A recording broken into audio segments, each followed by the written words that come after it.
She's been a voice on Albuquerque radio for more than 20 years. A former Albuquerque police officer will be in a federal courtroom this morning. She's covered breaking stories all across the city. Early voting in Tuesday's election continues to be strong. She is the wake-up call for thousands of people. I'm Judith Jenkins on your breaking news station, News Radio 770, KKOB. And today, Judith Jenkins is formally inducted into the NMBA Hall of Fame. And she's the first female radio reporter in the Hall of Fame. She's been on the air weekday mornings covering major disasters, including hundreds of fires and several floods. She's reported on meetings at the city, county, and state level. She's interviewed thousands of politicians, business leaders, and concerned citizens, all the time making sense of complicated issues and telling a story in less than a minute. Her bosses praise her for coverage of the hantavirus. She made sense of a complicated health issue, providing her listeners with needed information and prevention guidance. And to be elected to the Mexico Broadcast Association Hall of Fame. Her election was unanimous, and when the announcement was made in the Cumulus offices, all hands were on deck to celebrate.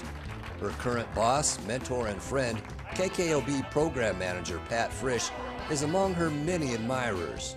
The first time I heard her voice, I thought, I can't wait to walk in the door for my first day of work and meet this person. Just knowing her as Judith, hearing the voice, and I loved it.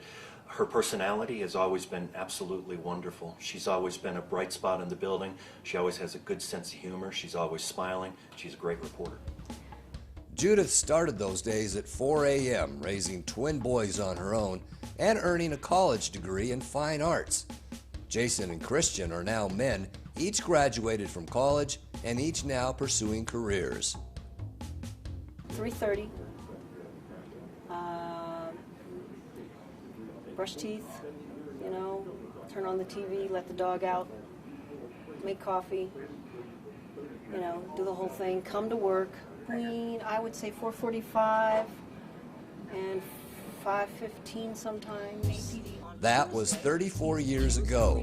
She would have the boys in the newsroom early. They were doing homework or reading, and she was working on the day's news. They did come with me.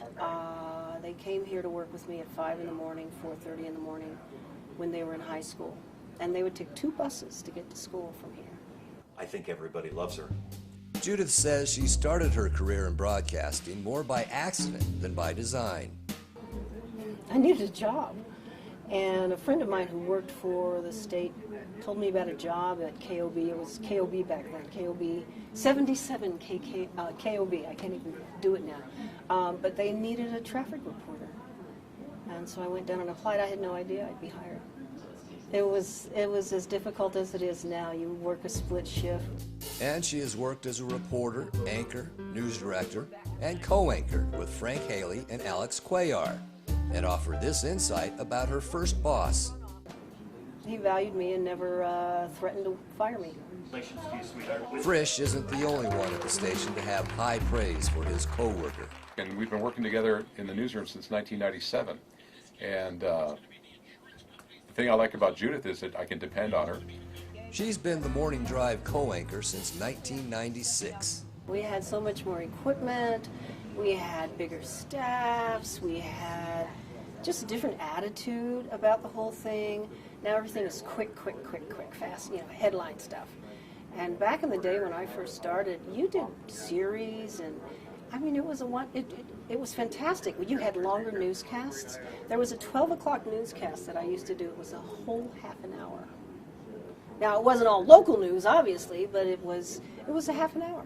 You don't see that anymore. When you covered election night, you had to stay overnight at the station because they couldn't put out results as quickly as they can now.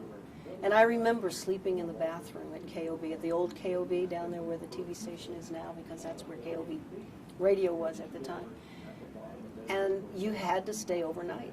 So the technology now has made it, you can get those results a lot faster. She thought about leaving and even spent some time working at a local advertising and PR agency.